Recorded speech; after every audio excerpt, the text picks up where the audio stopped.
Comenzamos Quién es Quién a través de Diamante FM 98.7 y TNU.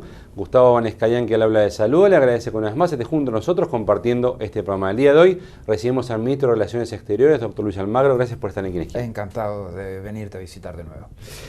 Usted ha estado en el medio de la polémica, por así llamarlo, con el tema del conflicto en Gaza, porque por las declaraciones del gobierno ha salido a explicarlas, a aclararlas. Desde la colectividad judía en Uruguay han tenido manifestaciones, algunas sancionadas por el gobierno uruguayo, en particular la del cónsul. Bueno, todos los temas que son de público y notorio conocimiento. Desde la colectividad judía nos han dicho que a raíz de las expresiones como que estaría en un momento de un acto de genocidio, Israel atacando a Gaza, que lo dijo el presidente de la República, o crimen de guerra, como calificó la Cancillería, han comenzado a surgir en Uruguay actitudes hostiles hacia algunos integrantes de la colectividad judía, que han provocado, por ejemplo, reforzar medidas de seguridad en los centros de estudio. Y agregan, esto para nosotros, nos decían, es una cortina de humo para tapar otras cosas. ¿Qué reflexión le merece esto? Mire, no tengo unas definiciones en ese sentido de la colectividad judía en nuestro país. Por el contrario, nosotros la valoración de la relación con Israel se hace de gobierno a gobierno, y eso es algo que depende fundamentalmente de los poderes ejecutivos de los dos países y lo que hemos venido construyendo en este tiempo, que ha sido las mejores instancias de comercio bilateral. Nunca hemos exportado tanto a Israel, nunca hemos levantado tanta cooperación con Israel, ni hemos tenido la posibilidad de un diálogo político tan sincero con Israel, porque ese es el cambio fundamental, que Uruguay hoy plantea las cosas en función de la sinceridad y de su creencia en determinados principios y valores. Y son los principios y valores que están en toda la sociedad uruguaya. Y esa sociedad uruguaya transmite estos principios y valores de la forma que mejor encuentra para comunicar. Pero por otra parte, o sea, ningún comunicado nuestro tuvo ese efecto, pero ni remotamente. Yo creo que sí, algunas veces yo se lo pedí a la colectividad y al Comité Central. Si ellos pudieran condenar un cuetazo en una escuela que deja 11 o 15 niños muertos, entonces ellos se acercarían mucho a esos principios y valores que nuestra sociedad entiende pertinente defender. Y por lo tanto, la dinámica de críticas que hubiera venido sobre ellos, que vino fundamentalmente por justificar estos actos, que no coincide con la creencia más íntima del uruguayo, pero además eso no tiene nada que ver con antisemitismo, no tiene nada que ver con una postura contraria a la colectividad judía, que reconocemos especialmente que ha agrandado culturalmente a este país y que ha agrandado económicamente a este país y que ha hecho contribuciones muy importantes, pero que nuestra sociedad también lee estas dinámicas de política exterior y lee las cosas que están pasando en otras partes del mundo y pide que seamos consecuentes con eso, pero lo pide al gobierno y se lo pide también a la colectividad judía. Les pide a todos que veamos la realidad y que no podemos de ninguna manera justificar la muerte de niños inocentes en una escuela. Y eso es lo que Uruguay va a seguir defendiendo. Cada vez que tenga que condenar un acto en el cual mueren civiles, lo va a hacer, sea en Siria, sea en Irak y sea en Egipto. ¿Usted no está en conocimiento que hayan reforzado la seguridad en centros de enseñanza aquí en Uruguay por esto? Por esto no tiene nada que ver, no, por favor.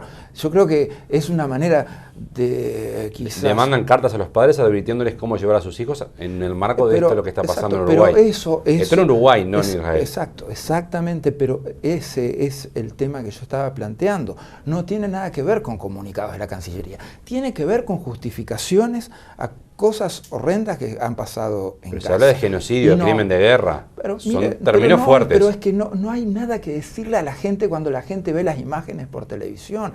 Yo simplemente me ajusto a las definiciones del Estatuto de Roma. Y el Estatuto de Roma habla para que cuando se transforman objetivos civiles en objetivos militares, eso puede constituir crimen de guerra. Y eso es la variable que nosotros pusimos sobre la mesa en esos términos. Como condenamos a los misiles o los cuetazos de Hamas primero, como hemos condenado también y repudiado el crimen de los 3 adolescentes judíos, y fuimos los únicos en este país que lo hicimos, mientras todo el mundo todavía no salía a la calle. Pero nosotros también somos consecuentes de que eso tiene una evolución.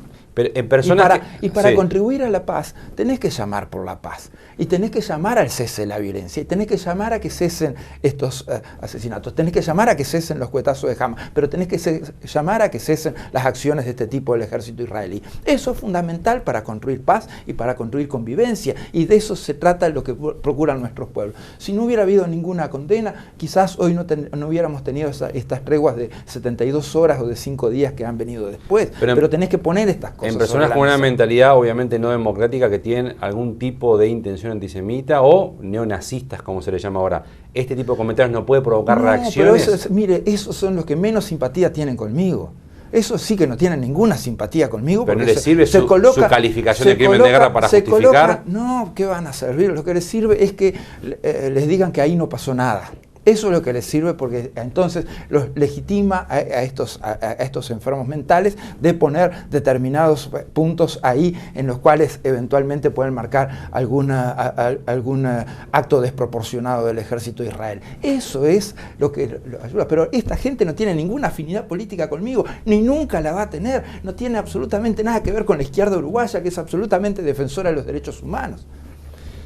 Usted puede buscarlo en algún partido tradicional, sí, capaz, pero no. ¿Usted dice que ahí están? No en este. ¿En qué partido no en el están, Frente Amplio, no, búsquelos, o sea. No, pero usted los encontró, parece. Búsquelos, yo digo búsquelos.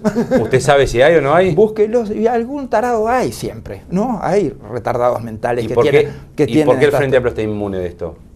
El Frente Amplio, ¿qué es lo que pasa? El Frente Amplio ha construido una posición política basada fundamentalmente en los derechos humanos y basada en condenar todas estas lógicas o de crímenes de guerra o de violaciones de derechos humanos o de tortura o de no protección de la sociedad civil o de víctimas civiles, porque las ha sufrido muy duramente. Las ha sufrido más que ningún otro partido político uruguayo. Y por eso el Frente Amplio es muy claro a la hora de condenar esto. Pase donde pase, como dije, pase en Gaza o pase en Siria o pase en por eso usted dice que los neonazistas están entre blancos y colorados. No, esperemos que ninguno esté... recién dijo, búsquenlo en los partidos tradicionales. Que quizás tengan más afinidad con partidos de derecha que con partidos de izquierda, seguro. Hablar de neonazismo no es democrático. Siempre es antidemocrático, absolutamente. Y usted dice que blancos y colorados albergan antidemocráticos. No, escúcheme lo que le dije, sí, ya se lo repito por última vez, dele, así le queda finalmente claro. Dele. O sea, es mucho más afín a partidos de derecha, pero usted lo sabe mejor que yo, que a partidos de izquierda, esta clase de ideología. Entonces, es mucho más factible que se vayan a albergar por ahí que se alberguen en el Partido Nacional, que se alberguen en el Frente Amplio o en instancias más democráticas del país. Pero tiene que buscarlos, eso es lo que le dije. Usted... No desvíe por cosas formales lo central de la discusión. Yo le pregunto, usted va diciendo. El senador Bordaberry dijo respecto de usted que sería como el Zarratea uruguayo o el Zarratea actual, que fue el traidor de Artigas. Usted, por estos hechos, estos comentarios, usted al respecto de eso le dijo que está haciendo una política de alcahuetismo barato. ¿El conflicto en Gaza está excediendo lo que es un conflicto entre Israel y Hamas, Palestina, y está incursionando en la política uruguaya entre dos descendientes que no tienen nada que ver con la colectividad judía? Mire, yo dije varias cosas más. O sea, primero que cuando nosotros marcamos los temas en materia de derechos humanos, esto tienen que ver con ejercicio real de sus derechos, no con entelequias abstractas. Cuando hablamos de reconocer derechos de colectividades en nuestro país, entonces es aplicarlas a la práctica.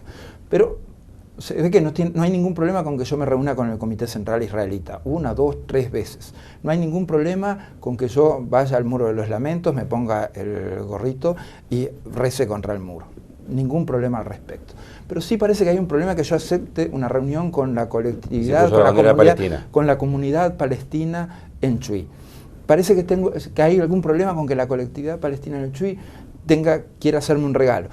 Parece que está muy mal también que la colectividad palestina en el Chuy, no solamente eso, sino quiere que me ponga el regalo porque quieren sacarse fotos conmigo. Entonces, es una bufanda que dice Palestina con los colores de Palestina. Exactamente. Y es eso, nada más.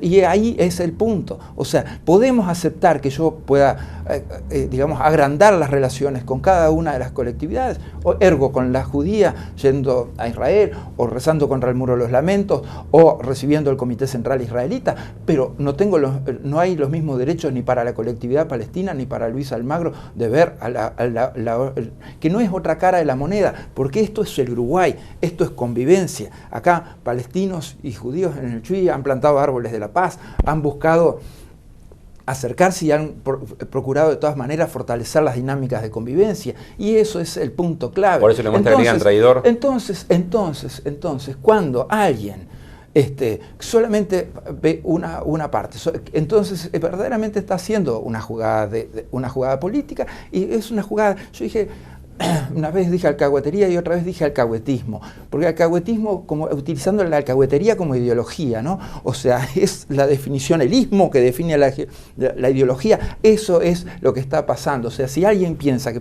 va a captar 10 o 20 votos, es porque está subestimando mucho la sociedad uruguaya en ese sentido. Eso es lo que usted ve en Mordaberri, una intención electoral puramente con lo que le está diciendo usted. Pero se cerró absolutamente en ese tema, o sea, no reconoció derechos a otras comunidades. Mire, yo ayer recibí varios... ¿Usted dice que Mordaberri discrimina a Palestina?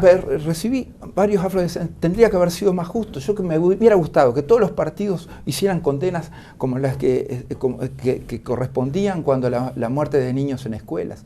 Creo que era algo que representa al ideal nacional, representa a la gente que queremos tener. Queremos una gente que cuando hay una víctima civil, que cuando ve una imagen sacando cadáveres de niños de una escuela destruida por un bombardeo, tengan una reacción. Esperamos de nuestros líderes políticos que tengan esa misma capacidad de reacción. ¿Qué quiere decir? Quiere decir que están privilegiando una campaña electoral, están viendo a ver si el termómetro de los votos sube o baja, y que de repente les es mejor estar con el Comité Central Israelita que con los 300 palestinos que están en el Chuy. Pero ¿cuántos votos más le puede aportar? Y esa no es la ecuanimidad, ese no es el equilibrio que tiene que tener la sociedad uruguaya. La sociedad uruguaya tiene que estar basada en el equilibrio y la ponderación. La sociedad uruguaya no puede inclinar, y el sistema político uruguayo tampoco puede inclinar la balanza para un lado o para el otro. ¿Tantos votos se ganan siendo alcahuete, como usted dice? Mire, pero es que es una lógica que, si usted ve, o sea, cuando llegamos al gobierno en este tiempo, tuvimos que empezar todo de cero prácticamente. Tuvimos que reconocer a la autoridad palestina, porque nunca se había hecho, tuvimos que reconocer al Estado palestino. Ahora estamos en los procesos de apertura a la embajada. Fue por primera vez una visita oficial a Palestina. Se ve que la lógica de accionar político iba para ese lado. Pero no, yo creo que el Uruguay tiene que encontrar el punto de equilibrio, el punto en el cual balancea las determinantes políticas, que no las deja así inclinadas completamente, porque eso definitivamente no es justo y no es lo que precisa un país. Un país no precisa antisemitas, un país no precisa tampoco que haya gente que discrimine contra la colectividad palestina en el Uruguay porque quiera regalarle una bufanda al ministro y sacarse fotos con él. Por favor, ¿qué clase de chatura puede tener eso? Lo cambio de tema y lo cambio de región del mundo, lo llevo acá a la cortita, a la cercana a nosotros. ¿Qué le preocupa más al gobierno? ¿El posible o eventual default técnico en que está Argentina en este momento o la crisis económica de Venezuela? Hablo de dos países que integran el Mercosur. Mira, lo que preocupa siempre, y esto, véalo porque es prácticamente la lógica con que la política económica, pero también la política de inserción internacional y de relacionamiento con los mercados internacionales ha sido durante estos 9 años de gestión del Frente Amplio, es hacer nosotros las cosas bien. Entonces, hacer las cosas bien es el elemento fundamental. En este tiempo hemos, por cada vez más, exportado más, batido récords de exportación año tras año. Año tras año hemos exportado a más mercados, año tras año hemos exportado más productos. Esto definitivamente tiene una lógica muy fuerte en cuanto a los posicionamientos que tiene el Uruguay y en hacer las cosas bien. Uruguay va a estudiar todas las variables que tiene esto, pero obviamente que nosotros nos consideramos fundamental mantener los flujos de exportación a estos dos mercados y continuar a la vez diversificando. Y creo que lo vamos a hacer. O sea, estos países han ido encontrando. Yo, mire, desde que llegué a China en el año 2007, al poco tiempo, un par de meses después, ya leí un editorial del Financial Times que auguraba el fin económico de la Argentina en 3 meses prácticamente. Y hasta ahora la han venido llevando. Y en estos 5 años hemos exportado más bienes a la Argentina que nunca en la historia. Hemos exportado más servicios a la Argentina que nunca en la historia. Y hemos traído más turistas de la Argentina que nunca en la historia. Todos estos récords son durante estos 4 años de default de Argentina? No hay default de Argentina en el sentido que Argentina hoy tiene recursos como para afrontar pagos si es necesario. Esto es un tema técnico de una relación especial que tiene Argentina con los fondos buitres. Usted sabe que por especulación de eso el dólar en Uruguay está subiendo, por ejemplo, por pura especulación. Y entonces nuestro sector exportador estará todavía mucho más contento. Pero la gente de a pie no está muy contenta que le suba el dólar. La gente de a pie va y que después suba la inflación. Cuando la economía tiene dinámica y se encuentran los remedios para la inflación, se van a seguir encontrando las soluciones que Uruguay ha venido encontrando en estos 9 años de gestión del Frente ¿El gobierno debería intervenir para bajar estos guarismos de inflación y dólar? Eso es una pregunta para el ministro de Economía y Finanzas. Lo que sí sé es que en este tiempo... Pero a la inflación le preocupa, me imagino. Todas estas variables se han controlado perfectamente y la confianza en el equipo económico del Frente Amplio es absoluta de que estas cosas sale bien y con crecimiento del país y con mejores sociales para el país. Le invito a una pausa. Claro. Continuamos a partir de la misma Quién es quién con el ministro de Relaciones Exteriores, doctor Luis Almagro.